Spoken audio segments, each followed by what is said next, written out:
সাগর মেলার অন্যতম root Namkhana point. Sealdah থেকে সরাসরি ট্রেনে চেপে পুণ্যার্থীরা নামখানা স্টেশনে নামে। পাশাপাশি সরাসরি বাস এবং ছোট গাড়ি নিয়েও হাজার হাজার পুণ্যার্থী নামখানা পয়েন্টে আসে। তারপর লঞ্চে চেপে বেনুবন এবং চেমাগুড়ি হয়ে সাগর মেলায় পৌঁছতে হয়। এই নদীপথ আন্তর্জাতিক জলপথ। এই পথে প্রতিদিন অসংখ্য বাংলাদেশি বার্জ চলাচল করে। ফলে বাংলাদেশের অশান্তির প্রেক্ষিতে এই নদীপথের গুরুত্ব বেড়েছে। সেজন্য এবার নামখানা পয়েন্টে নিরাপত্তা পরিকাঠামো কয়েকগুণ বাড়ানো হচ্ছে। এই পয়েন্টে ড্রপ গেটের সংখ্যা বাড়ানোর পাশাপাশি বাড়ছে ওয়াচ টাওয়ার, সিসি ক্যামেরার সংখ্যা। নাশকতা রুখতে থাকবে পুলিশের প্রশিক্ষিত কুকুর। সুন্দরবন পুলিশ জেলার অতিরিক্ত পুলিশ সুপার কৌস্তবদীপ্ত আচার্যের পৌরোহিত্যে পুলিশের একটি গুরুত্বপূর্ণ বৈঠক হয় নামখানা পয়েন্টে। সেই বৈঠক থেকে পুলিশের দায়িত্ব এবং কর্তব্য সম্পর্কে বিস্তারিত আলোচনা এবং স্পট ভিজিট হয়।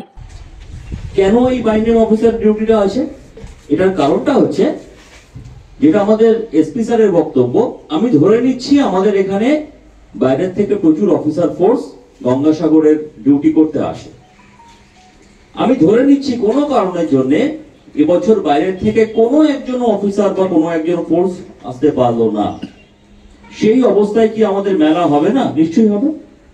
তা এই জন্যই আপনাদের সার্থকতা, যে এই জন্যই আপনাদেরকে সেই রেসপন্সিবিলিটিটাকে শোল্ডার করতে হবে বা নিজেদের কাঁধে নিতে হবে, যে বাইরের অফিসাররা যদি নাও আসে বা বাইরের অফিসাররা 5, 6, 7 দিনের জন্য বাইরে থেকে এসে আমরা যেমন হঠাৎ করে নতুন একটা জায়গায় গিয়ে জায়গাটাকে বোঝার আগে ডিউটিটা ঠিক মতো করতে পারবো না, তেমনি বাইরের থেকেও কোনো অফিসারের থেকে আমরা উই ক্যান্ট এক্সপেক্ট যে তারাও আমাদের মতো, আমরা যারা এই জেলার পুলিশ পার্সোনাল আছি, আমরা একটা টিমে বলছি, আমরা একটা পুলিশ পার্সোনাল আছি, তাহলে আমরা আমাদের জেলাকে, জেলার পালসকে, জেলার টোপোগ্রাফিকে যেভাবে বুঝবো, সেটা কিন্তু বাইরের কারোর থেকে আশাও করবো না, সেটা হবেও না।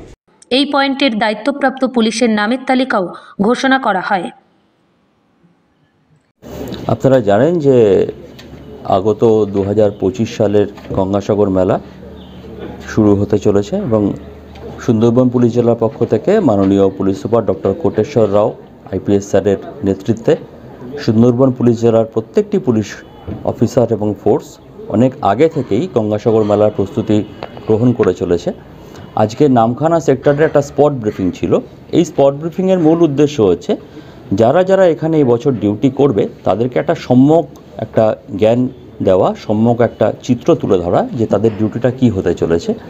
এবং আপনারা জানেন যে বিগত বছরগুলির ডিউটি করার অভিজ্ঞতা থেকে আমরা আগামী বছর ডিউটিগুলোকে আরও যেন সুন্দরভাবে উপস্থাপন করতে পারি তার দিকে লক্ষ্য রেখে আমরা বেশ কিছু নতুন পদক্ষেপ গ্রহণ করেছি।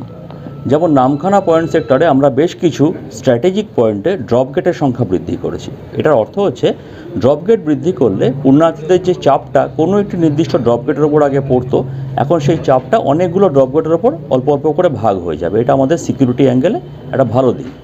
দ্বিতীয় কথা হচ্ছে আমাদের এখানে ক্যামেরা, সিসিটিভি ক্যামেরা অর্থাৎ স্ট্যাটিক ক্যামেরা এবং পিটিজেড ক্যামেরা আমরা স্ট্র্যাটেজিক লোকেশনে বসিয়েছি এবং আমরা বেশ কিছু watch tower, police assistant booth এবং কন্ট্রোল রুম স্থাপন করেছি, যার মাধ্যমে আগত পুণ্যার্থীরা যেন কোনো রকম অসুবিধার সম্মুখীন না হয় এবং তাদের যদি কোনো রকম কোনো কোয়ারি থেকে থাকে আমরা পুলিশ প্রশাসনের পক্ষ থেকে তাদেরকে সাহায্য করতে সর্বতোভাবে প্রস্তুত আছি।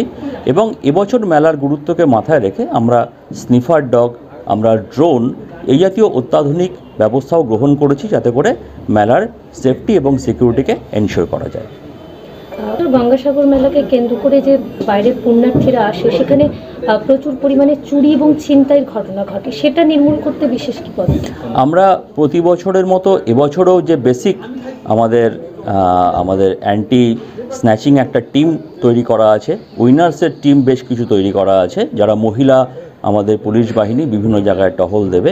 এছাড়াও আমরা সিভিলে অর্থাৎ আমরা সাদা পোশাকে আমাদের প্রচুর পুলিশ মোতায়েন করছি যারা বিভিন্ন জায়গায় ঘুরে ঘুরে সম্ভাব্য যতটা সম্ভব এই জাতীয় যে সমস্যাগুলো সেই সমস্যাগুলোকে সমাধান করতে চেষ্টা করতে পারবে।